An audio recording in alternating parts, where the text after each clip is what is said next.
हिंदी में यूपीएससी की तैयारी से संबंधित प्रोग्राम्स को देखने के लिए सब्सक्राइब करें स्टडी IQ IAS हिंदी। आप सभी का बहुत बहुत स्वागत है स्टडी IQ के हिंदी यूट्यूब चैनल पे। मेरा नाम है अभिनव कुमार भौरे और आज मैं आपके समक्ष एक डिस्कशन लेकर प्रस्तुत हूं। हम एक मैप के माध्यम से इस चीज को समझेंगे, एक मैप और एक फ्लो चार्ट के माध्यम से इस चीज को समझेंगे कि किस प्रकार से जो है वो इजराइल का जो विवाद है, चाइना हमें किस प्रकार से सर्किल करता है, अर्थात चाइना हमें घेरने का प्रयास करता है। आई थिंक आप सभी को पता होगा, one belt one road initiative से चाइना विश्व महाशक्ति बनने की अपेक्षा रखता है और भारत को काउंटर करने का प्रयास करता है। इसी तरीके से जो मिडिल ईस्ट में हो रहा विवाद है, इस विवाद का क्या संबंध है, क्यों इजराइल के जो डिप्लोमेट हैं उनका स्टेटमेंट आया था कि भारत को बहुत ज्यादा बिलीव या बहुत ज्यादा रिलाय नहीं करना चाहिए ईरान पे। हमने चाबहार पोर्ट लिया, उस परिप्रेक्ष्य में था और साथ ही इस बात पर था कि इजराइल के विवाद में भारत के स्टैंड भले ही इजराइल के साथ हो, लेकिन कहीं ना कहीं ये एक कंडीशन है, एक जियोपॉलिटिकल ब्लंज है, एक आप समझ सकते हैं एक विवाद की ऐसी स्थिति है जहां पर स्टैंड क्रिएट करना काफी टफ होगा।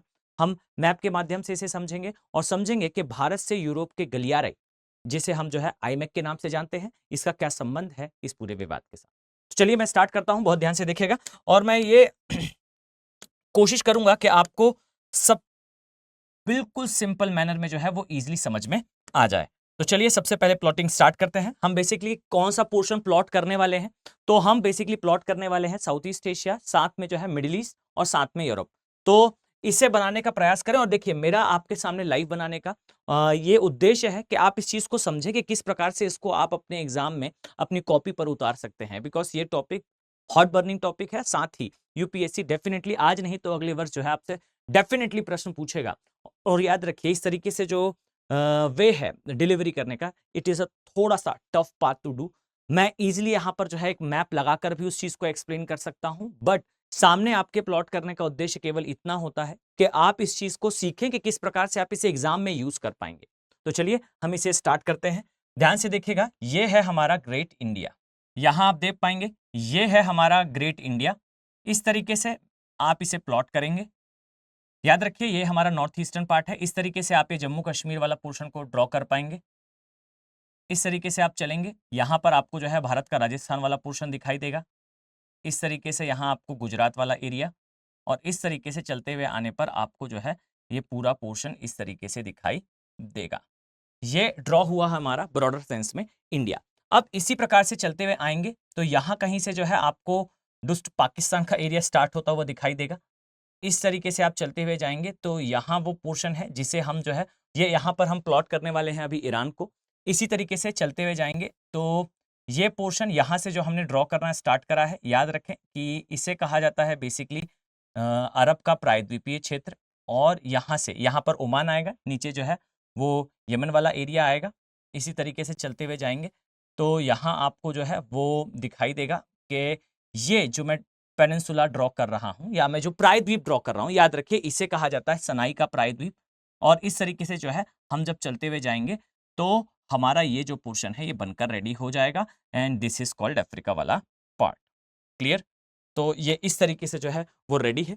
इसी तरीके से यहाँ पर याद रखें कि आपको कुछ इस तरीके से यहाँ ये जो एरिया है यहाँ आपको सुएज कैनाल दिखाई देगी, सुएज नहर दिखाई देगी। ये आप चलते हुए आएंगे तो ये जो मैं पोर्शन ड्रॉ कर रहा हूँ ये बेसिकली है टर्की या तुर्की वाला स्थान। और यहां से हमने ड्रॉ करते हुए जो है इसे ले आया, ये जो स्थान आपको दिखाई देगा, याद रखें ये है काला सागर वाला एरिया।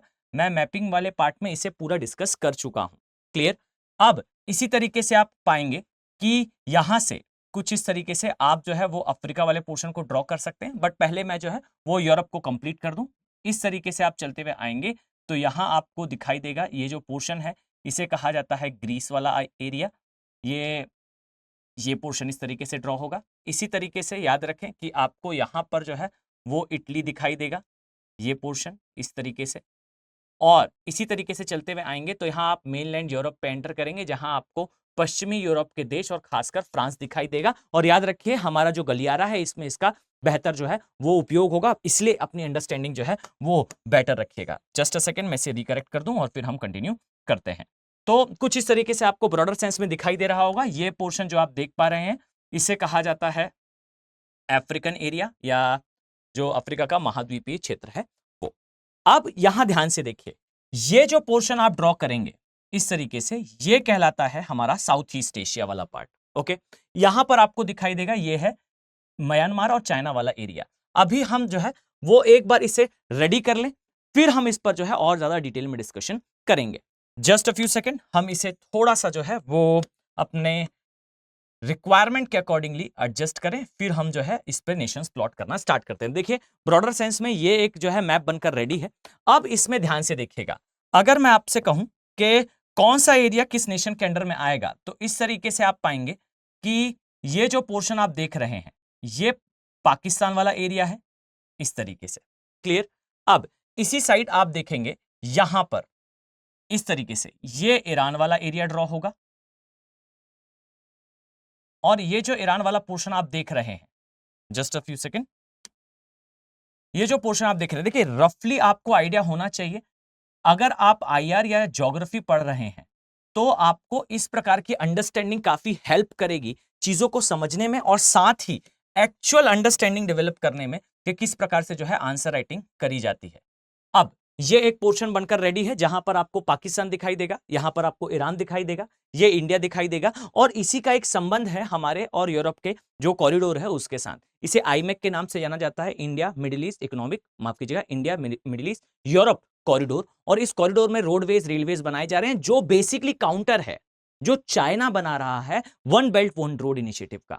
याद रखें, कॉस्ट में डिफरेंस है, काफी ह्यूज डिफरेंस है, और कैसे जो है वर्ल्ड रिलाय कर रहा है, ये सोच रहा है कि चाइना का जो एक्सप्लॉइटेटिव या साम्राज्य विस्तारवादी ये प्रोजेक्ट है उसे टैकल करा जाए। तो देखिए, कुछ इस तरीके से आप पाएंगे यहां पर जो है एक नक्शा बनकर रेडी है जिस पर हम अभी जो है वो प्लॉटिंग स्टार्ट करेंगे। जस्ट अ फ्यू सेकंड में इसमें फाइनल टच दूं और हम जो है फिर आगे बढ़ें। तो आपको यहां पर जो दिखाई देगा ये है दुष्ट चाइना वाला portion. I am just kidding, this is a part of China. ठीक है, अब देखिए यहां आपको दिखाई दे जाएगा ये है बेसिकली अफगानिस्तान वाला पोर्शन, और अब जो रिमेनिंग पार्ट है इसको समझिएगा, ये कहलाता है सेंट्रल एशिया। अब मैं इसे प्लॉट करूं और सारा कुछ आपके साथ डिस्कस करूं, उसके पहले मैं आप सभी को इस बात से अवगत कराना चाहूंगा। याद रखिए कि 23 तारीख अर्थात 23 नवंबर की डेट से स्टडी आईक्यू के जो P2I बैचेस हैं ये स्टार्ट होने वाले हैं, और मैं जो है इस पोर्शन में अभी जो इस बैच में मैं ज्योग्राफी के साथ स्टार्ट करूंगा। इस बैच में जो अभी 23 तारीख से स्टार्ट हो रहा है, मैं ही जो है उस क्लास में ओरिएंटेशन लूंगा और वहां से फिर जो है क्लासेस स्टार्ट होंगी ज्योग्राफी की। तो अगर आप इस बैच का पार्ट बनना चाहते हैं तो याद रखिए कि ये बैचेस 23 तारीख से स्टार्ट हैं। अगर आप इससे ज्वाइन करते हैं तो मॉर्निंग में आपको क्लासेस मिलेंगी लाइव, साथ में आपके पास रिकॉर्डिंग का भी ऑप्शन होगा, पहली चीज। दूसरी चीज कि आपके पास SIP प्रोग्राम अर्थात सक्सेस इन प्रीलिम्स प्रोग्राम का सुविधा होगी, जिसमें आपकी क्लासेस के पैरेलली आपको क्लासेस प्रोवाइड करी जाएंगी प्री के एग्जैक्टली प्रायर। सारा सिलेबस कवर होगा, फुल प्रूफ आपकी प्रिपरेशन होगी आपके प्री के प्रायर। साथ ही जब आप मेंस पे जाएंगे तो आपकी रेगुलर क्लासेस जो चल रही थी वो तो चलेंगी ही, पर अगर आपका प्री देने पर प्री क्वालिफाई हो जाता है तो स्टडी आईक्यू फिर आपको जो है वो मेंस रेसिडेंशियल प्रोग्राम में बुलाएगा। आपको आगे जो है इंटरव्यू गाइडेंस प्रोग्राम भी मिलेगा, और साथ में आपको मेंटर्स का जो है वो गाइडेंस भी मिलेगा। हर एक स्टूडेंट को डेडिकेटेडली एक मेंटर अलॉट होता है।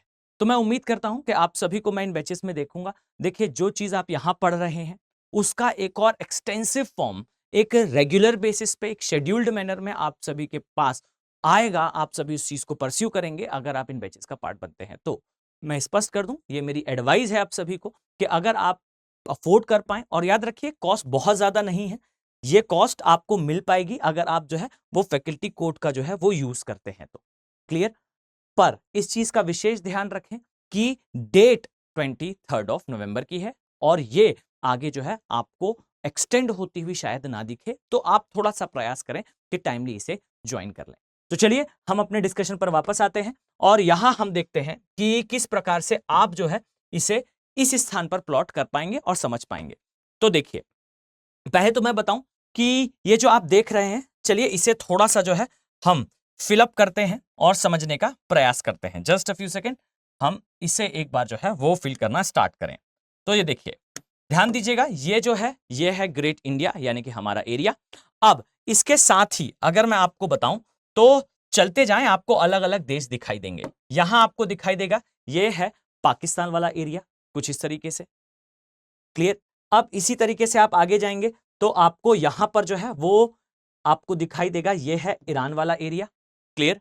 साथ ही अब ये जो बचा हुआ पोर्शन है, आइए इसमें हम जो है वो डिटेलिंग फिल करते हैं। ध्यान से देखिएगा, ये पोर्शन कुछ इस प्रकार से डिवाइड होगा। यहां पर आपको जो है एक नेशन दिखाई देगा, इसे याद रखिएगा, ये ओमान है। नीचे आएंगे तो यहां पर आपको जो है वो यमन दिखाई देगा, और इस स्थान पर ये हमारे लिए काम का लोकेशन है, यहां पर है यूएई। इसका बहुत यूज होने वाला है, इसलिए बहुत ध्यान से देखिएगा। साथ ही इस स्थान पर कुछ इस तरीके से आपको दिखाई देगा, ये वाला जो पोर्शन है ये है इजराइल का। अब क्यों हमारे लिए इंपॉर्टेंट है, अभी आपको कुछ समय में समझ में आ जाएगा। अब आइए इसे जो है वो कंप्लीशन की ओर लेकर जाते हैं। ये पोर्शन आपको दिखाई देगा, ये है बेसिकली कैस्पियन सी, ये है ब्लैक सी, और इसी तरीके से अगर मैं यहां पर प्लॉट करूं तो ध्यान से देखिएगा, यहां पर आपको दिखाई देगा भूमध्य सागर। अब भूमध्य सागर के साथ हमें आगे यूज होगा, इसलिए हम यहां प्लॉट करते हैं। यहां पर आपको दिखाई देगा ये है एक द्वीप, जस्ट अ फ्यू सेकंड, इसे हम पहले प्लॉट करें। यहां आपको दिखाई देगा ये है एक द्वीप, इसे कहा जाता है साइप्रस। ये है एक द्वीप, इसे कहा जाता है क्रेटे। इसी तरीके से यहां पर है सिसिली, सरडीना, बैलेरिक, और ये सारे आइलैंड्स हैं यहाँ। क्लियर। मैं सारा इस पार्ट को पहले भी कवर कर चुका हूं, so don't worry about that. चलिए, तो ये पोर्शन आपको इस तरीके से दिखाई देगा, ये ब्लैक सी वाला पार्ट है, ये कैस्पियन सी वाला पार्ट है। अब यहां पर मैं कुछ नेमिंग करना चाहता हूं, आप लोग ध्यान से इसे देखिएगा। चलिए अफगानिस्तान को भी फिलअप करें। यहां आपको जो है वो अफगानिस्तान वाला पोर्शन दिखाई देगा, जस्ट अ सेकेंड, ये अफगानिस्तान है। देखिए पाकिस्तान, पाकिस्तान के बाद अफगानिस्तान वाला area, just a second, Afghanistan वाला एरिया, इसके बाद ये ईरान वाला पार्ट, और ये जो पोर्शन आपको दिखाई दे रहा है, याद रखिए ये पोर्शन बेसिकली कहलाता है, जस्ट अ सेकेंड, ये पोर्शन बेसिकली कहलाता है जिसे हम जो है वो मध्य एशिया के नाम से जानते हैं, या सेंट्रल एशिया के नाम से इसे जानते हैं। तो ये सेंट्रल एशिया वाला पोर्शन है, और इसी तरीके से लास्टली आपको जो है वो दिखाई देगा, जो पोर्शन है वो है चाइना का एरिया। ये चाइनीज एरिया है, ये इंडियन प्लेस है, और इसी तरीके से आपको देशों का क्रम देखने को मिलेगा। जस्ट अ सेकेंड, हम इसे फाइनल टच दें और फिर हम अपना डिस्कशन आगे की ओर बढ़ाते हैं। चलिए, तो ध्यान से देखिएगा कि आपको कुछ इस तरीके से अलग अलग एरियाज देखने को मिलते हैं। अब क्या कनेक्शन है इन सारे प्लेसेस का हमारे डिस्कशन के साथ, तो देखिए सबसे पहले तो याद रखें कि देशों के क्रम में ये आपको दिखाई देगा, दिस इज इंडिया। ओके, इसके पश्चात आप पाएंगे यहां पर आपको दिखाई देगा ये है पाकिस्तान, ये आपको दिखाई देगा, इसे कहा जाता है ईरान। ये है अफगानिस्तान, इसे कहा जाता है central Asia, just a second, इसे कहा जाता है सेंट्रल एशिया।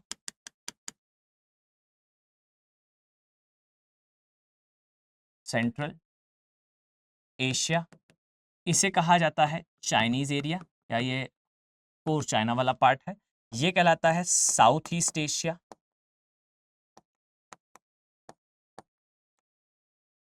इसी तरीके से अब यहां पर आपको मेनली क्या दिखाई देगा, यहां सऊदी अरेबिया मेनली आपको दिखाई देगा, सऊदी अरेबिया। अब देखिए हमें यहां पर काम है यूएई का, यूनाइटेड अरब एमिरेट्स, ये दिखाई देगा। अब देखिए ये कुछ मार्किंग्स हैं जो आपको इसेंशियली पता होनी चाहिए। यहां पर है Israel,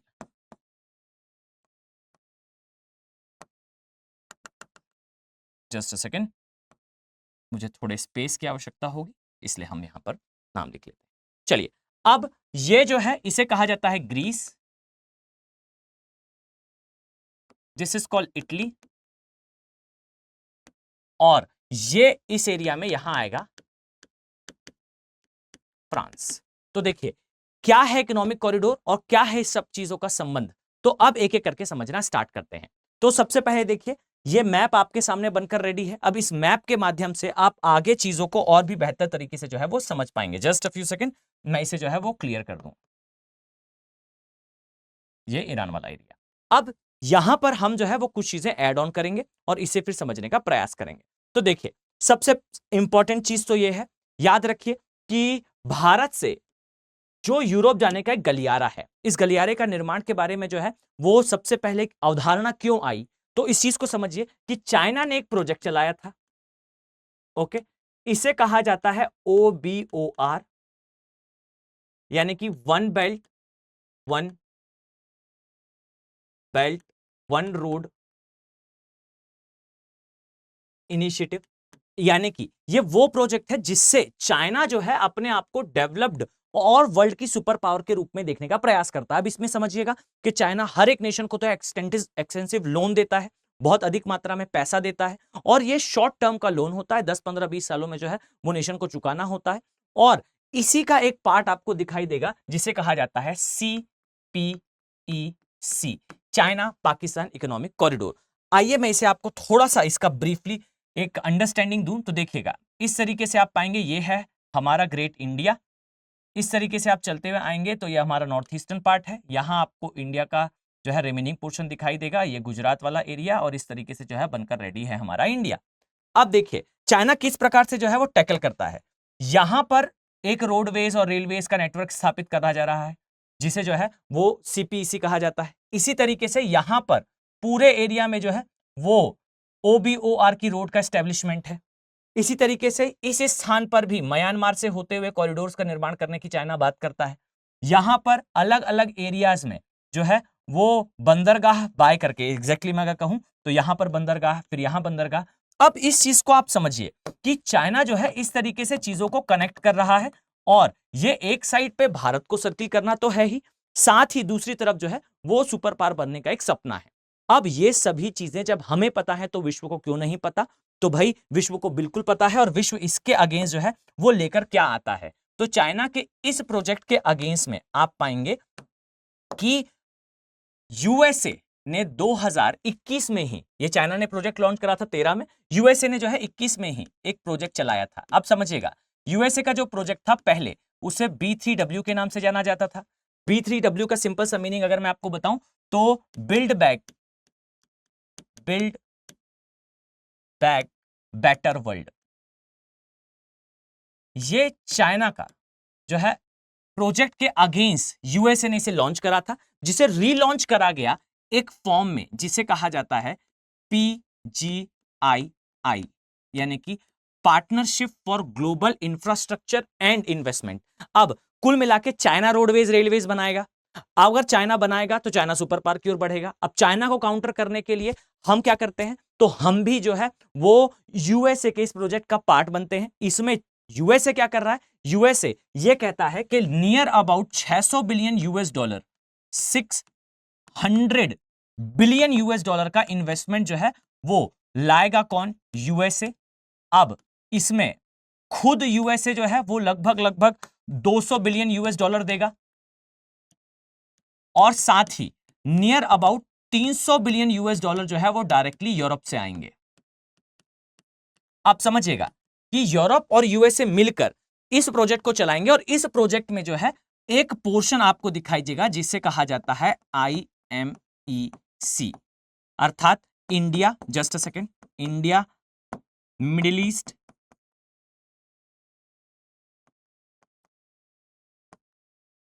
corridor, India middle east Europe corridor.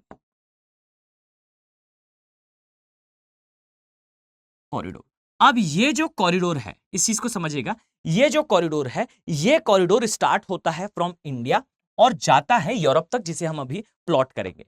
अब जब ये कॉरिडोर जाएगा तो इससे जो है वो सबसे पहले कौन काउंटर होगा, तो समझिएगा इससे सबसे पहले चाइना काउंटर होगा, फर्स्ट डायमेंशन। दूसरा डायमेंशन क्या है, दूसरा डायमेंशन ये है कि इससे ईरान की जो जियोपॉलिटिकल लोकेशन है, आप समझिएगा ईरान जो है वो जियोपॉलिटिकली काफी सही लोकेशन पर आता है। कैसे, तो देखिएगा अगर कोई भी देश इस स्थान से यूरोप के साइड जाना चाहता है तो उसका एक रास्ता जो है वो ईरान से होकर गुजरता है। यानी कि इस तरफ यूरोप है, इस तरफ ये एक साइड है विच इज वेस्टर्न वर्ल्ड। याद रखिए कि पश्चिमी देशों ने एक स्टेटमेंट है, मैं आप सभी के दिमाग में इसे फिट करना चाहता हूं, इसे याद कर लीजिएगा कि एक समय पर यूरोप जो है, यूरोपियंस जो है वो इंडियन सबकॉन्टिनेंट पर आना चाहते थे, और इसी लालसा ने, इसी इच्छा शक्ति ने यूरोपियंस को एज ऑफ डिस्कवरी की तरफ लेकर गया। यानी कि वो समय जब यूरोपियंस ईस्ट के साइड आने के प्रयास में नए नए महाद्वीपों को ढूंढ रहे थे, इसी में नॉर्थ अमेरिका, साउथ अमेरिका मिला, इसी में ऑस्ट्रेलिया मिला, और इन एरिया पे उनका आधिपत्य स्थापित हुआ, और इसी से जो है वो Europeans end of the day एक बड़े एरिया को कैप्चर कर पाए, संसाधन ले पाए और डेवलप्ड नेशन की आज कैटेगरी में बैठे हैं। अब समझिएगा, अगर भारत भी उसी तरीके से यूरोप जाने के रास्तों की खोज करता है या फिर यूरोप की तरफ बढ़ने का अपना प्रयास जारी रखता है, याद रखिए this is a knee jerk thing. जैसे एक समय पर यूरोपियंस ईस्ट के साइड आने के प्रयासों में डेवलप्ड बन गए, उसी प्रकार से भारत अगर यूरोप तक जाने के नए नए रास्ते, नए नए आयाम खोजता है, तो ये एक गेम चेंजिंग थिंग होगी। आप इस चीज को अभी अपनी कॉपी पर नोट डाउन कर लें कि भारत अलग अलग तरीके से यूरोप के साथ अपनी कनेक्टिविटी इंश्योर करना चाहेगा और उसमें से गोल्डन डायमेंशन बेसिकली दिखाई देता है आईमैक के फॉर्म में। अब देखिए, आईमैक आएगा, चाइना काउंटर होगा, चाइना काउंटर होगा, साथ में ईरान की जो जियोपॉलिटिकल लोकेशन है। कैसे? तो देखिए, कोई भी देश यहां से चलकर अगर जाना चाहता है तो उसे अफगानिस्तान और ईरान से होकर जाना पड़ेगा। अब ईरान की ये लोकेशन जो है वो बायपास हो जाएगी अगर ये कॉरिडोर बनकर रेडी हो जाए। कौन सा कॉरिडोर? तो ध्यान से देखिएगा, मैं इसे इस प्रकार से ड्रॉ करूं तो ये चलना स्टार्ट होगा बेसिकली हमारे मुंबई वाले एरिया से। अगर मैं कहूं तो जवाहरलाल नेहरू जो पोर्ट है यहां से स्टार्ट होगा। ये आईमैक का जो है कॉरिडोर है, ये इस तरीके से चलेगा। ये जाएगा यूएई, यूएई में आबू धाबी, आबू धाबी के अलावा जो है कुछ पोर्ट और भी हैं जो इसमें एड ऑन होंगे। जिलेब पोर्ट खासकर इंपॉर्टेंट है, मैं अभी से भी प्लॉट करूंगा। इसी तरीके से चलते हुए जाएगा, आगे जाने पर ये जो है वो ये रियाद वाले एरिया से पास होगा। रियाद वाले एरिया से पास होने के पश्चात जो है ये ईरान वाले, सॉरी माफ कीजिएगा, इजराइल वाले पोर्शन से निकलेगा। इजराइल के पोर्शन से निकलने के पश्चात जो है ये आगे जाएगा और यहां पर ग्रीस, ग्रीस के पश्चात इटली, इटली के पश्चात जो है होते हुए ये जाएगा फ्रांस तक। तो इतने एरिया को एक्सटेंसिवली ये कॉरिडोर कवर करने वाला है। अब इससे होगा क्या कि ये सारे जो कंट्रीज हैं, खासकर ईरान जो है वो काउंटर होगा और इसीलिए ये कॉरिडोर सक्सेसफुल ना हो। इसका एक नी जर्क पॉइंट ये है कि ये जो है, अब देखिएगा ध्यान से, जस्ट अ फ्यू सेकेंड, आप इसे अब लास्टली समझ जाएंगे कि मैं कहना और बताना क्या चाहता था। जस्ट अ सेकेंड, ये इस तरीके से आपको दिखाई देगा, ये है सऊदी अरेबिया और यहां आपको दिखाई देगा द की थिंग जो इस पूरे प्रोजेक्ट को जो है वो फेल करने का मादा रखता है, विच इज कि सऊदी अरेबिया और इजराइल का नहीं बनता। अब सऊदी अरेबिया और इजराइल का नहीं बनता तो ये कॉरिडोर पास नहीं हो सकता। अब देखिए मैप से आपको कितने बेहतर तरीके से समझ में आएगा, ये वो एरिया है जहां संपन्नता है, जहां पर जो है प्रॉस्पेरिटी है। अब ये प्रॉस्पेरिटी इधर तक पहुंचेगी जब कनेक्शन होगा, और कनेक्शन के सिर्फ दो ही पाथ आपको दिखाई दे रहे हैं। यहां ध्यान से देखिए, ये यूरोप वाला पोर्शन है, यहां पर यूरोप दिखाई देगा और ये दो रास्ते आपको दिखाई देंगे। समझिएगा, एक ये पोर्शन है, जस्ट अ सेकेंड, एक ये पोर्शन है और एक जो है आपको दूसरा पोर्शन दिखाई देगा, एक ये वाला पार्ट और एक ये वाला पार्ट। अब तक वर्ल्ड रिलाय कर रहा था इस पार्ट पे, अब अगर ये कॉरिडोर बन जाएगा तो ये रिलाय करेगा सऊदी अरेबिया पर। Nobody used to tell you कि अरे भाई एग्जैक्टली हमास के पास इतने हथियार कहां से आए, किसने दिए? तो ये दिए ईरान ने हैं। और ईरान ने क्यों दिए हैं? ताकि हमास और इजराइल का कॉन्फ्लिक्ट बना रहे, और इजराइल और हमास का कॉन्फ्लिक्ट बना रहेगा तो इजराइल रिटेलिएट करेगा और इस्लामिक वर्ल्ड जो है इजराइल के अगेंस्ट होगा, और अगर अगेंस्ट होगा तो ये रास्ता कभी कंप्लीट नहीं हो सकता। और ये रास्ता अगर कंप्लीट हो जाता है, ईरान जो है वो काउंटर होगा, चाइना जो है वो काउंटर होगा। अब समझिएगा, हम खुद भी ईरान के साथ जो है रिलेशन एस्टेब्लिश करते हैं। क्यों? क्योंकि ये सेंट्रल एशिया है। अगर हम इस माध्यम से नहीं जा सकते तो हम सेंट्रल एशिया के माध्यम से जाएंगे, और सेंट्रल एशिया के अगर माध्यम से हम जाते हैं तो ये माध्यम तक पहुंचने का रास्ता हमें नहीं मिलता, बिकॉज पाकिस्तान यहां बीच में आ जाता है। तो यहां तक जाने का रास्ता हमें यहीं ईरान के पोर्शन से मिलेगा अगर हम जो है वो यहां एक बंदरगाह बना लें, और ये बंदरगाह उपस्थित है by the name of Chabahar. तो एक समय पर हम यहां से भी जाने का प्रयास कर रहे थे, आज हमें एक नया अपॉर्चुनिटी मिला है तो हम इस स्थान से जाने का प्रयास करेंगे। अब जब इस स्थान से जाएंगे तो यहां अलग अलग कॉन्फ्लिक्ट होंगे। आप नोटिस करिए, ये जो आईमैक की मैं बात कर रहा हूं, ये आईमैक जो है वो कब लॉन्च हुआ? जस्ट अ सेकेंड, ये आईमैक जो है एग्जैक्टली कब लॉन्च हुआ है या इसके फाइनलाइज कब करा गया है? ये फाइनलाइज हुआ G20 की समिट में, G20 समिट में, न्यू दिल्ली में जो ऑर्गेनाइज हुई थी। अब ये जो न्यू दिल्ली में ऑर्गेनाइज हुई समिट है, ये समिट का होना, आईमैक का जो है वो एंश्योर होना कि ये स्टैब्लिश होगा, और इसके पश्चात जो है वो अचानक से हमास का इतना अग्रेसिव होकर इसराइल के ऊपर अटैक करना, फिर इसराइल का जो है वो हमास को काउंटर करना, ये सारे सीक्वेंस ऑफ इवेंट है। और ये सीक्वेंस ऑफ इवेंट बताते हैं कि नेशंस क्या इन्हें जवाब देने वाले हैं। आपको दिखाई देगा कि चाइना बहुत तटस्थ होगा, फाइन। चाइना जो है वो बहुत ज्यादा इसमें इंटरफेयर नहीं करेगा और इवन जो है वो इसराइल को काउंटर करता हुआ दिखाई देगा, बिकॉज खुद भी जो चाइना है वो काउंटर यहां हो रहा है आईमैक के माध्यम से। तो आईमैक बेसिकली पार्ट है पीजीआईआई का, और ये जो पीजीआईआई है ये एक सपना है B3W अर्थात बिल्ड बैक बेटर वर्ल्ड का। और ये बिल्ड बैक बेटर वर्ल्ड जो है आंसर है one belt one road initiative का।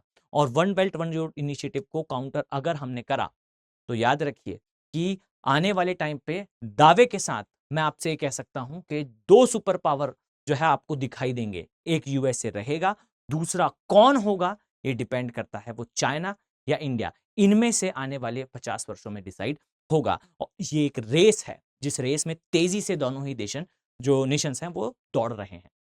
और इस चीज को समझिए कि चाइना का जो प्रोजेक्ट है इस प्रोजेक्ट का कॉस्ट कितना है, तो इस चीज को याद रखिएगा।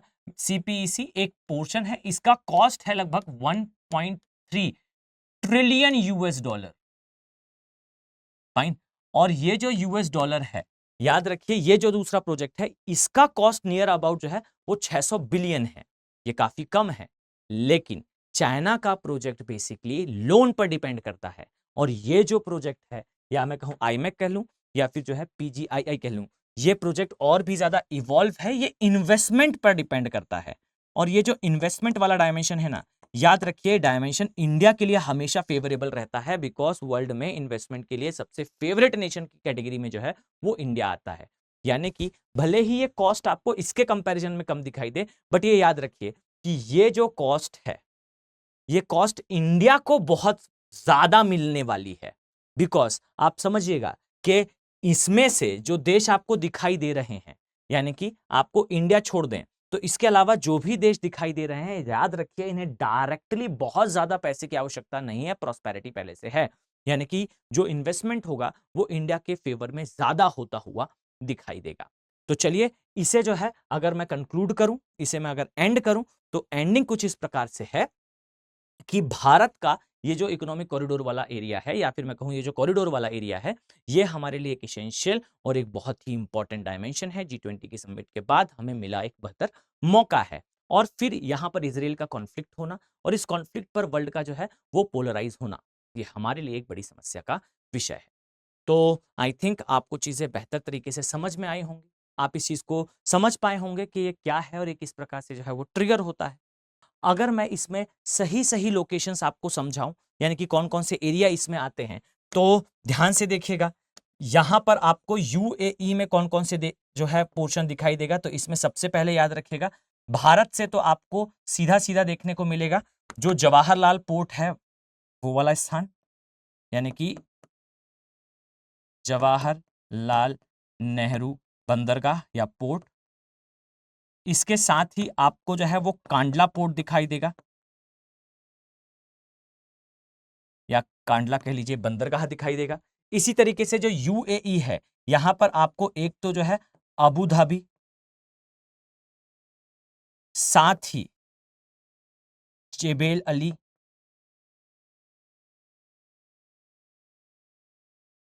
ये जो है वो पोर्ट दिखाई देगा। इसी तरीके से सऊदी अरेबिया में इसी स्थान पर याद रखिएगा ये जो लोकेशन है यहां पर आपको जो है वो रियाद दिखाई देगा, ये रियाद वाला एरिया है। इसी तरीके से यहां आपको जो है वो एक और प्लेस दिखाई देगा, और यहां पर आपको एक और place. Just a few second, मैं इन दोनों को जो है आपको प्लॉट करूं। उसके पहले याद रखिए ये सीक्वेंस है, इस सीक्वेंस को याद रखिएगा। भारत का जो है वो नवी मुंबई वाला एरिया, और इसके आगे जाएंगे तो फिर यूएई में ये दो पोर्शन, इसके और आगे जाएंगे तो याद रखिए आपको यहां पर जस्ट अ फ्यू सेकंड आपको यहां पर दो अदर लोकेशंस और भी दिखाई देंगी। क्लियर? तो यहां आप देख पाएंगे ये जो पोर्शन है यहां पर आपको हदीथा दिखाई देगा, ये एक पार्ट, और हाइफा ये एक पार्ट है। हाइफा बेसिकली याद रखिएगा ये इजराइल के जुरिस्डिक्शन में आते हैं, यानी कि ये इजराइल का पार्ट है। और इजराइल और ये जो हदीथा है इनके बीच अगर कनेक्शन बन जाए तो ईरान का जो जियोपॉलिटिकल स्ट्रेंथ है या जियो इकोनॉमिक्स है ये पूरी तरह से खत्म होती हुई दिखाई देगी, इसलिए आपको कॉन्फ्लिक्ट दिखाई देगा, इसलिए आपको सारी समस्या। तो आई थिंक अब ये चीजें आपको बेहतर तरीके से समझ में आ चुकी हैं कि रियल रीजन क्या है जो हमास है और इजराइल है इसे कॉन्फ्लिक्ट का, और इसके पीछे किस प्रकार से जियोपॉलिटिक्स रन होती है। तो मैं मानकर चलता हूं कि आपको चीजें बेहतर तरीके से समझ में आई हैं, आप इसे अंडरस्टैंड कर पाए हैं।